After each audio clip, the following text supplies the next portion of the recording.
and welcome to the Tao of Our Understanding Recovery Podcast. My name is Omar Pinto, the host of the Shair podcast and a founding member of the SRC, the Shair Recovery Community. In the SRC, we have a number of live online recovery meetings every week on a number of different topics. This podcast is only one example of the content provided to our members.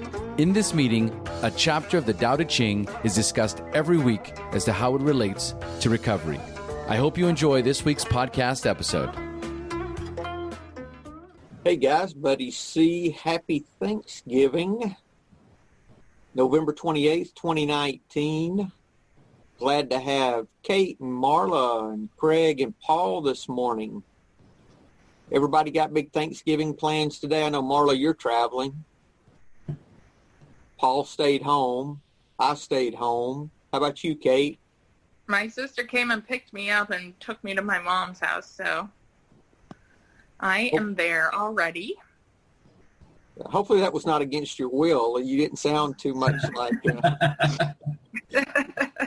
No, it was nice of her. It was good. Okay, all right. The jury was out on that, the way you sounded. It did not sound like it was, like it might have been at a point of a gun or something. I didn't know. We need to send the police to rescue you. Do what? It was kind of her. Oh, that's good. That's good. Yeah. And we got Tina popping in. Good to have you, Tina. Oh, hey, Omar. How are you this morning, sir? Doing quite well. Happy Thanksgiving, everyone. Happy Thanksgiving to you. Hola. Kate, are you ready to read for us, ma'am? I am. All right. I'll share the screen. Proceed at your pleasure. All right. I will start with the first translation. The Tao is an empty vessel. It is used but never filled. O unfathomable source of 10,000 things, blunt the sharpness, untangle the knot, soften the glare, merge with dust. O hidden deep but ever present. I do not know from whence it comes. It is the forefather of the gods. Second translation. The Tao is like a well, used but never used up. It is like the eternal void, filled with infinite possibilities. It is hidden but always present. I don't know who gave birth to it. It is older than God. Third translation. The Tao is like an empty container. It can never be emptied and can never be filled. Infinitely deep, it is the source of all things. It dulls the sharp, unties the knotted, shades the lighted, and unites all of creation with dust. It is hidden but always present. I don't know who gave birth to it. It is older than the concept of God. And the final translation. How much Tao is there? More than you'll ever need. Use all you want. There's plenty more where that came from. You can't see Tao, but it's there. Damned if I know where it came from. It's just always been around. All right. Thank you, Kate. I put the link in the chat if you guys want to pull it up on your computer to follow. Thoughts? It seems like it's talking much about nature in and of itself. Nature, God, the universe, creation. You know, the difference in this one, he does not give us a solution like a promise at the end. You know, like you've got, this is what you don't do. And if you do the right things, this is what's going to happen. None of that. This is all about this idea of being empty, not knowing, that it's this, it's like a well that's never used up. It's an empty vessel that can never be filled. In other words, it's in its emptiness that makes it useful. And how can we look at that and learn to be empty ourselves? How can we How can we be empty enough of ourselves that we work in the same way that the Tao itself works? How can we assimilate into nature? How can we do the same thing? Because we're part of this Tao, right? We're part of this nature, this idea of emptiness. And it's interesting, some of the characteristics, because the Tao that can be told is not the eternal Tao, right? So all this is describing in an incomplete way what this power of the universe is, in my thinking. So there's several things about this that came to mind. Y'all just you interrupt me when you have something. This idea that, well, let me read my other translation first, because this really had some good things about this too. The Tao is like, this is the Tao Te Ching definitive edition, Jonathan Starr. He says the Tao is an empty vessel, yet when put into operation or poured out of its emptiness. So its strength is its emptiness. That reminds me of the 1 Corinthians with Paul's thorn. The weaker I get, the stronger I become, right? The same kind of concept, that it's not about learning sobriety. Let's say we're talking about sobriety and how the powerlessness aspect of sobriety, and how, we know that we're not empty, and then we learn, and then, okay, God, you've showed me twice, I'll take it from there. That's not how sobriety works, right?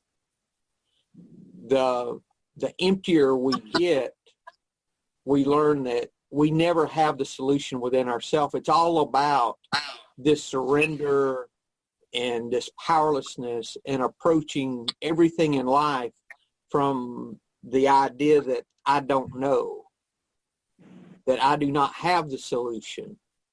Because we learn that if we think we know, what does it say? If we think we know, we've lost it. We no longer know. We do not know if we think we know. So it's that whole idea of stopping thinking and ending your problems, of coming at everything in life from a point of surrender, really. I think that's the same idea of emptiness, is the same thing. Here he talks about this in his translation, where he says pouring out from its emptiness. When the Tao's put into operation, this is the first stanza, somehow there's nothing that it cannot fill, that's inexhaustible when you pour from its emptiness. It's bottomless, but it is like all things, and all things come from it. It's the pattern of all things. And that's the same as the second part of that, where it says about the infinite possibilities, that everything comes from the Tao. Mm-hmm. Now, this next part was pretty interesting here, where these are some characteristics of the Tao, that in the first translation it says that it blunts the sharpness. It makes things dull. In it, all sharpness is blunted, is the way that this says. It unravels knots. Another translation for that would be that it unravels complexity. It unravels complications. How could emptiness unravel a complication? It looks like it would be the opposite, that the thing that we would need is a complex answer, not come at something from a point of surrender. It doesn't make sense, right? It's paradoxical, like all truth is paradoxical. Same kind of thinking. That's why when I come at a situation and I say, I am powerless over this, I have no idea what to do, and just sit and wait and look for the answer just to show up, that's the way to find the solution. It always shows up, doesn't it? It does, Marla. Not read every fucking self-help book on the shelf. I know. Because it's not about learning the latest trick. No. Or the new formula that I've missed. Because I haven't missed anything. It's about unlearning. Yes, Marla, it is the unlearning. It is the surrender. Yes. I like that word talked about from the knots, the complication. Then the next phrase, soften the glare, another translation of that could be harmonizing the discord, the noise and fuss of daily life. It takes all the noise and makes it into a harmony, which makes a lot of sense to me, a lot more sense than soften the glare. Then I really like this one about merging with the dust. One of the translations says that is similar to letting your wheels move along the old ruts. Like the old trails had ruts where the wagons went. And all you had to do was get in the rut. You didn't have to steer. You didn't have to do anything. You just had to get in the rut and leave it alone and just let things go. Is that not great? Well, that's kind of twofold. A rut suggests you're like doing the same old habit patterns, same old things. And yet staying in the rut also means doing the same old things and staying on the right path. Is that what I'm understanding? Yeah, well, in this situation, talking about ruts is a positive rather than a negative.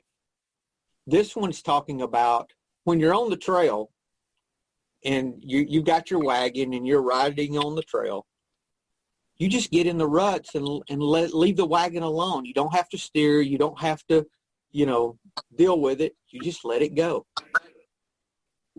Craig? I think what it's meaning is that it can make life easy, following the same path. It's like a fool goes the way that other people haven't went before, and a wise man asks those that have went before, taking direction from people rather than just trying to forge your own way through it. It's like not resisting the current, just basically going with the flow of life. Is that not emptiness though? That's a description of emptiness. Yeah. Yep. I'm not trying to do my own thing. I'm not trying to get myself in the way of doing things because it doesn't lead me to be there doing it. It's already set out. The path's already laid. Let's walk it. There's no point in putting barriers in the way because we're just going to need to get over them. I like that, Craig. Yeah. Thank you. It's been a while since I came up with something sensible. It has been, but you come up with some gems. Stay empty, Craig. Remember, stay empty now, don't. Then the last phrase there is talking about the quality of deep water, how it resembles something that continues forever. And these are all just descriptions of the Tao. Then the last phrase there that talks about that I do not know whose child it is, but it appears that it existed before God. If you're coming at this from a Christian perspective, this could be a description of the Holy Spirit. If that was where you were coming from, reminded me of the creation story that God breathed on the waters. Just this whole idea that we don't have a clue as to how this works or what to do with it, nor do we have a clue in our daily life what is really best if we can learn to approach everything in this fashion of emptiness. I think one important part of it is that it says it's hidden but ever present. Like, I feel like that's saying that it's already there. And you said this earlier. It's already there. It's already everywhere. It said it's everywhere, but it's already within us too. But we're just not noticing it always. It's already there. We just have to pay attention to it. Yeah, that reminds me that the solution is already there for us, Kate. We already have all the help that we need. Yeah. We don't have to do this alone. We don't have to, and it's inexhaustible. This help for us is inexhaustible if we just learn how to surrender, how to let go, all those different ways we say the same thing, but it's all in the surrender. Now, how do we do this? We don't know where it comes from. It's never used up. It's hidden, but always present, like you were talking about, Kate. It's never empty. You can never empty it, so it's always there's the source of all things, more than you'll ever need. So if it's there, if it'll take care of all complexity, if it'll take care of all sharpness, how do we access that? That's the whole question, how do we get there? Have y'all had an opportunity to listen to the latest What's This Tao? Yes, I have. Yeah. It was interesting. He was talking about the 47th, I think, chapter.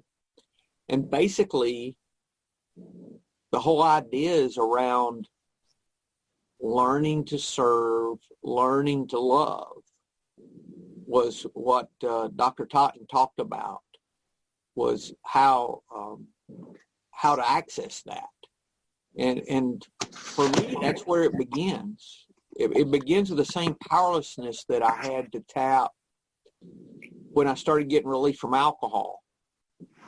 I don't know if that makes sense, but that was the first time that I can remember ever really feeling like I was empty. And it started with honesty. Honesty was a tool I used to become empty. Comments? Honesty? Yes.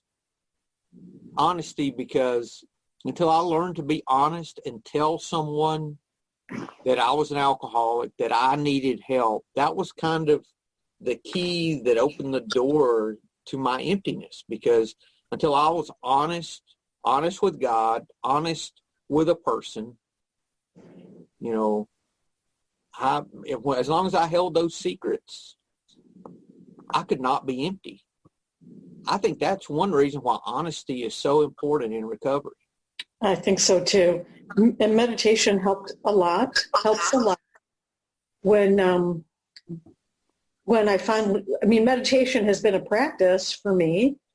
And when I finally learned how to so-called empty my mind, which is impossible, but let the honesty in and let the surrender in, I got much better at sobriety, much better at recovery.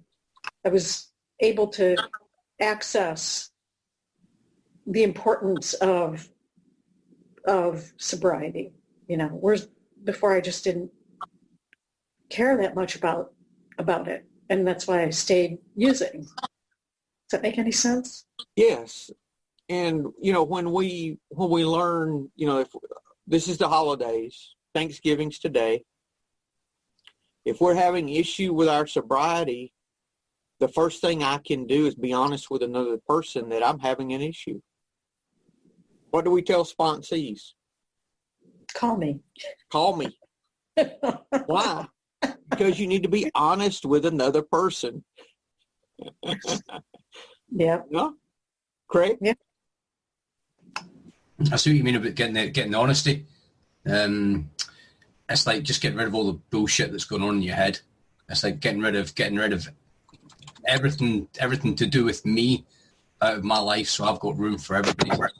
I can't do things if I don't have room for other people in my life.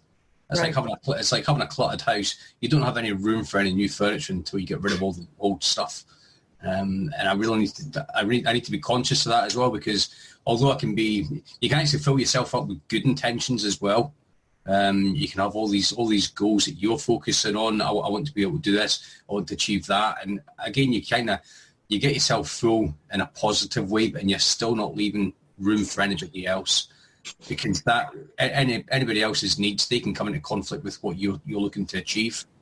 And you usually find that if I leave room for other people, then I tend to achieve my targets a lot quicker. But goals are not necessarily emptiness either. No, that's what I'm saying. As long as I'm not just focusing solely on what I'm trying to achieve for myself, I've got the room to help others achieve what they're looking for as well. And in that's achieving another goal for myself. But I don't actually know I'm doing it until I've done it. You get the buddy warm and fuzzy about it because you know you've done something good for somebody. This is the thing, Craig. That's one of the great things about having a sponsor, is that when you talk to someone else about what's going on in your head, your great ideas, a lot of times when you put that light of someone else's experience on those, you see things in those that you didn't see before. Yeah. So that's one of the great benefits of having a trusted advisor, a sponsor, someone that you can trust and confide in, that's been there before you. It's like having that Jiminy Cricket on your shoulder. Do you know how Pinocchio had Jiminy Cricket? it's like having that, or the Tom and Jerry cartoon where Jerry's got the red devil and he's got the white angel on each shoulder, and the devil's just like that, doing stuff, and it's like having that sponsor who's saying, do you know what, I would maybe not do it that way. Let's have another look at doing things, and it's about being open and receptive to other people as well. Yes, that's true too. Open and receptive. I think if I'm dishonest, I block myself off from other people because I think, I'm already lying and I feel guilty about it. And then I just want to kind of hide from everybody. And I kind of block myself off. I think I block myself off from people and I block myself off from my higher power when I'm dishonest. I don't want, yeah. It's like there's an extra block there. Like, I'm lying. I'm going to stop talking to everybody and there's just like a barrier there between me and my higher power. Stephen Mitchell, that line that talks about it is older than God, the final line of his translation. He says, there is no God when there's nothing but God. Okay. Yeah, that's his Zen quote for the day. That is when it's all God, And it really is. This is, for me, it's just more and more about learning this spiritual way of life. There's nothing in life that is better being full of buddy than being empty of buddy. I can relate to that. Oh, as being my friend, you can relate to that, or you can relate to that personally? I'm just going to say I can relate to that. That made perfect sense to me. Me too. No, but so because I'm trying to wrap my head around this as we're talking. Being empty, being full, being empty, being full. So there's this ebb and flow of being empty and being full. So, like you said, being honest. So I share, or I talk to my sponsor, whatever the case may be. I'm being honest. Let's just say I'm being honest with my sponsor. Is that me emptying the cup? Yes. And so as I empty the cup, it fills with something else. Is that what happens immediately? Immediately fills with something else. What does it fill with? It leaves, in my experience, that leaves room for God to work in my life. Similar to the Beatitude that talks about when we're full of care, we find ourselves cared for. In other words, when we have care for other people, then we're cared for ourselves. Because in my experience, when I show concern for someone other than myself, I make room for me to be cared for. Mm-hmm. I think it's the same kind of thing, I think it works the same way. Reminded me of that acronym of ISM, I, self, me. You know, Paul? Yeah, it all goes back to setting aside the ego, doesn't it? And boy, I just think of my addiction, and I always thought I knew best. You know, even when I was in the depths of my addiction, it was only when I threw up my hands and said, I don't know anymore what's going on. That's when I found some true relief in that surrender. And I think that all ties in to what we're talking about here. Agreed. You know, and really learning how to bring that idea of surrender into everything, not just our alcohol, because, you know, the 12th step says that we learn to practice these principles in all our affairs. So the same way I surrendered to alcohol, how can I surrender with my marriage? How can I surrender in business? How can I surrender with the slow driver in front of me riding down the road? You know, how can I be powerless in all these other things too that aren't killing me? Because I had to come to the point of death and suicide to learn how to surrender with alcohol, because Buddy wanted to be in charge that much. So if it was not something that was life-threatening, I would not have surrendered. There's no way in hell I would have ever surrendered. I think you're right. I agree with that. If it were not life-threatening, if I didn't have suicidal thoughts, I would have never stopped, never felt a need to stop. So the same way I learned to surrender and be empty with alcohol, I can be empty with these other things in life that aren't life-threatening and not have to come to the point of suicide. Hopefully, I mean, I'm learning how to do this in business without going broke first. Hopefully, that's what's going on.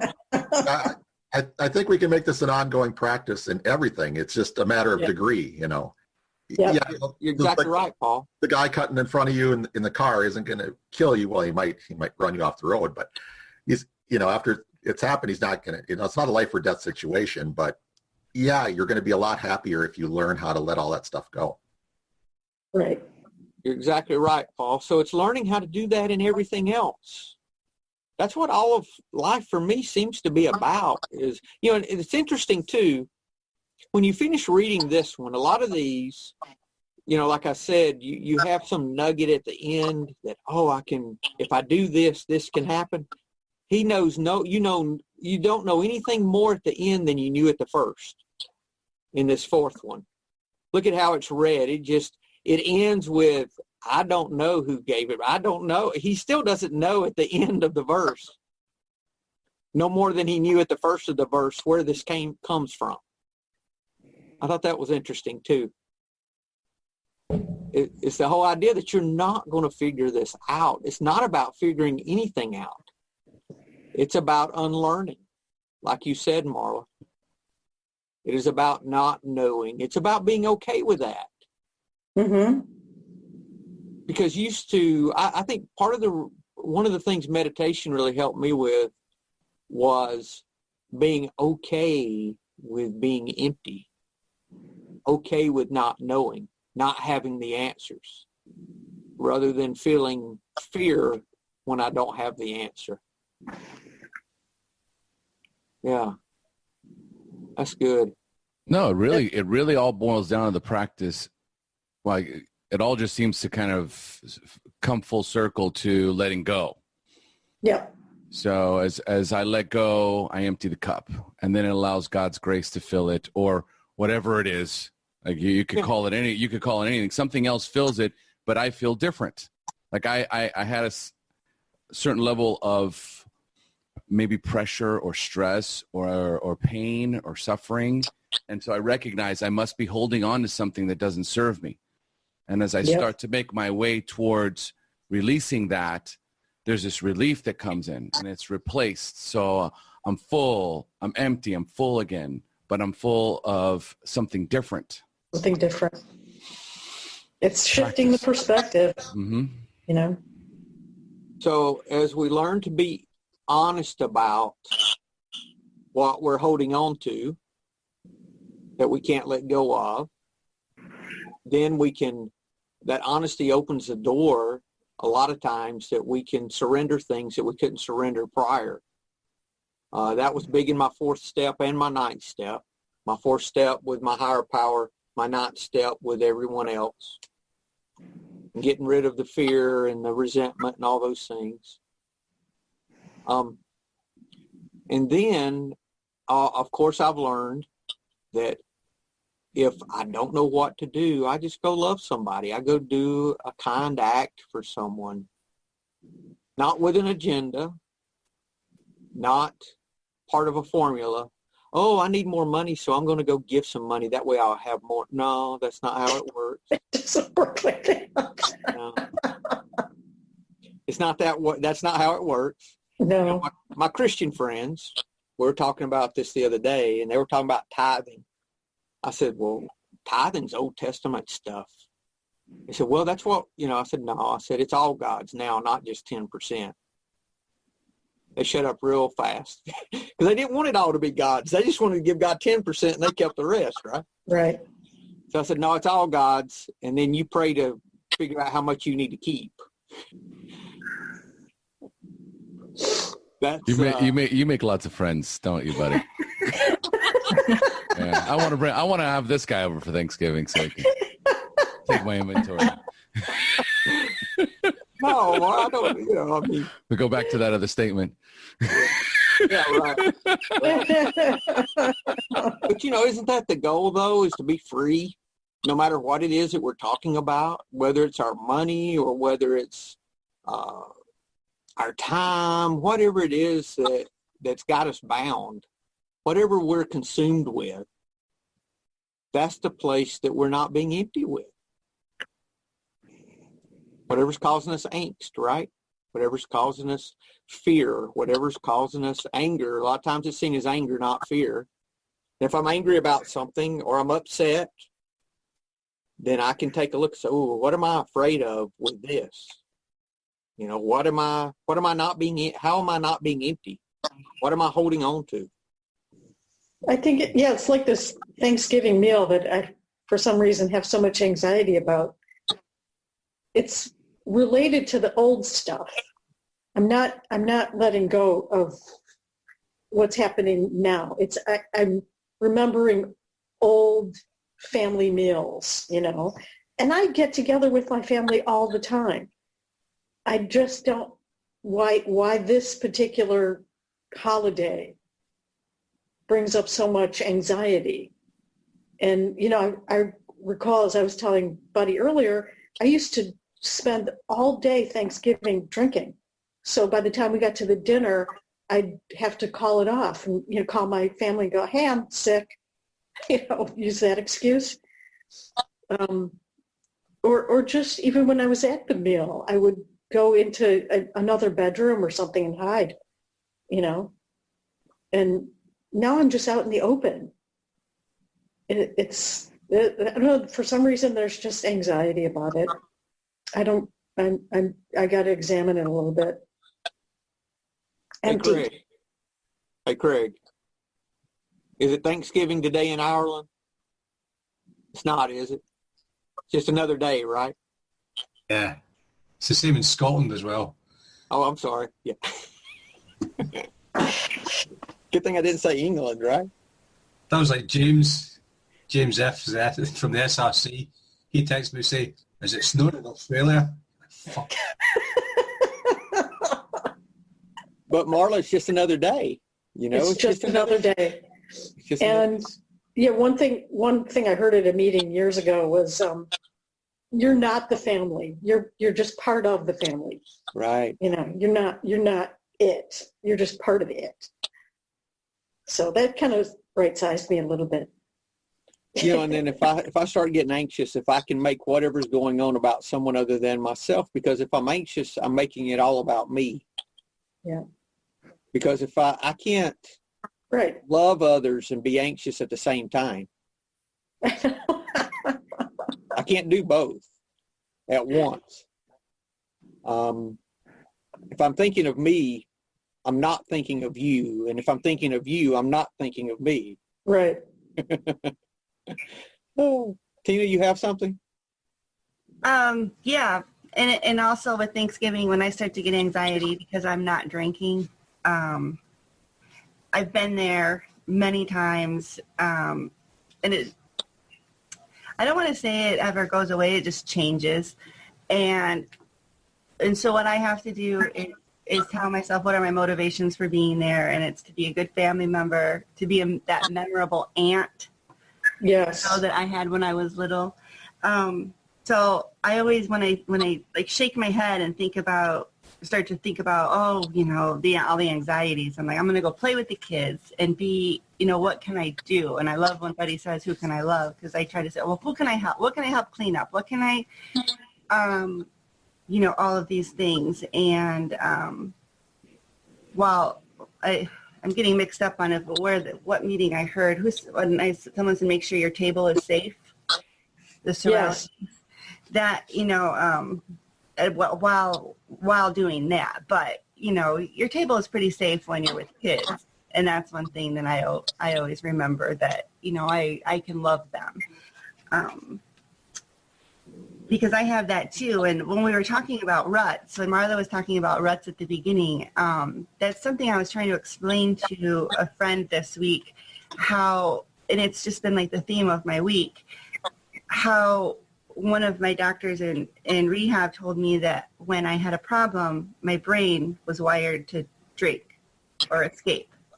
And he said, physically, there's a rut in your brain that says, go there, go shopping, go do, like, panic, go. And he said, there's a physical rut worn in your brain. If you were to dissect your brain, deep down, it's worn out, and we want you to stop right there and then make a new rut, which is hard to do. It's easy to just go with the flow when you've trained your brain to do those things in addiction. And I look at it as that's my will, my ego getting in the way. But I lived that way for so long that was the easy way. Yep. And so now trying to change my way of thinking and not my will, and then just it's like Jesus take the wheel in that song. That's the first thing that came up when you guys were talking about, you just take your hands off the wheel and be like, I don't have this. And that's like my new rut. That's my new way of thinking. And that's a hard one to do when my will is sitting there and my ego, and I'm getting in my own way, and I have all these things, preconceived notions. And when I use my ego and my will, I'm shutting myself off from the sunlight of the spirit, like what Kate was talking about, that I'm like blocking, whenever I'm in my own way. And it's so hard to unlearn for me that path that I made for myself for drinking, or just being me for my whole life, for 43 years, because I, was very my own way. And that's how I still am. But it's really hard to not go with that natural flow and try to go with the flow of the new way I'm thinking, which is remove everything, which is what this is saying to me. And a lot of what the Tao says is just there's the knowing and not knowing. And that's so comforting to me, because then the pressure's off that I have to know. I hear you, sister. It's really hard to change the habit patterns in our brains. Yeah. But in recovery, all I did before was try to change neuroplasticity, changing the habit patterns of your brain. It takes time to do that, and that's why they say progress, not perfection. And one of my yoga teachers was talking about trying to reach perfection is once you reach it, there's no room for expanding or changing. So don't even try to reach for perfection. Just keep working at it, progressing. No perfection. And there is no perfection. So there is no perfection. We have to remind ourselves, I have to remind myself that I'm never going to be perfect. Well, there's no such thing. Right, and as Cindy says, she's never going to get it. She's not going to always, hey, I got this. she doesn't always got this, and she's okay with that. I really like that one too. Paul, you have something, sir? Yeah. Instead of the word rut, I prefer routine, because there are unhealthy routines, which I consider ruts, and there are healthy routines, which I consider a good thing.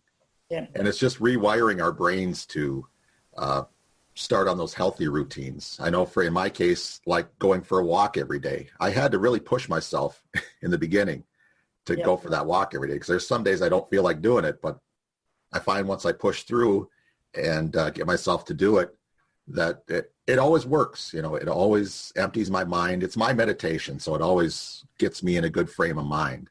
Mm-hmm. And that's where the daily gratitude comes in too.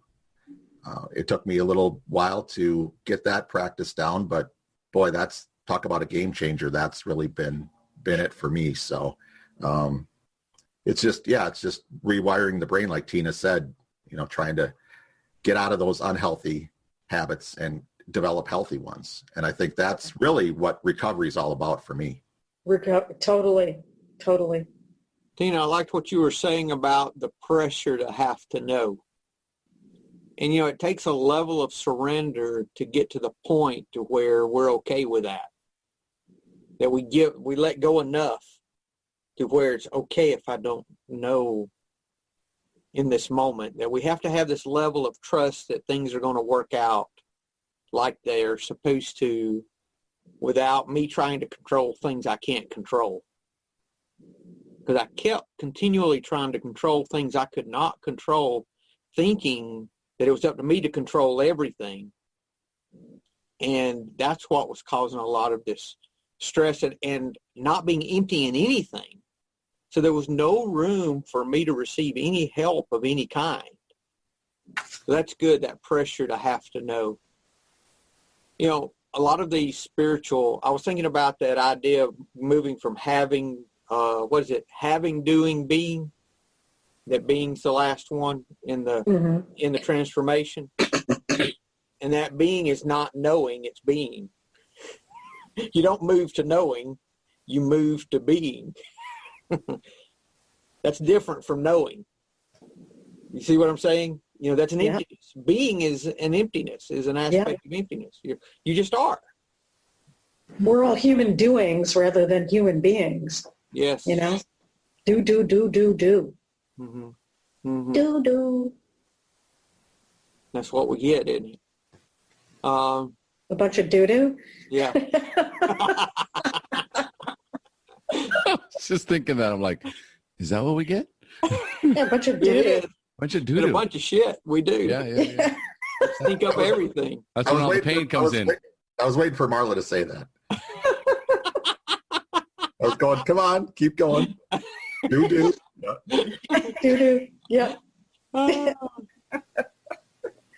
whole idea is surrender, guys. That's what this, I think, is a description of surrender and the benefits of that. So we have areas of our life that are still giving us angst, that are still sharp, that are still too complex, that are giving us, you know, that we can't get in the flow with, that we're still bumping around and, you know, bouncing around, and it just seems chaotic.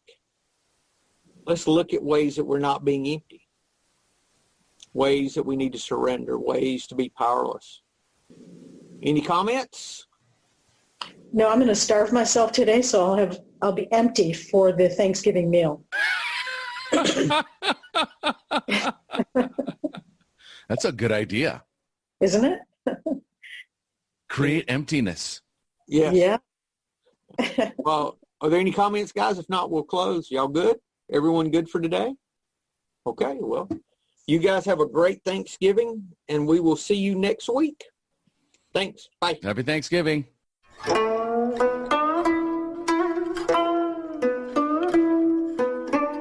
Thank you for listening to the Tao of Our Understanding Recovery Podcast. For more information about the SRC, go to theshairpodcast.com. Shair is spelled SHAIR, and look for the Shair Recovery Community link. When you join the SRC, you will be able to participate in this meeting and many more live, plus access to a video library of past meetings and many more benefits for being a part of this growing community. Thanks again for listening. And if you enjoyed this episode, please share this podcast with your friends in recovery.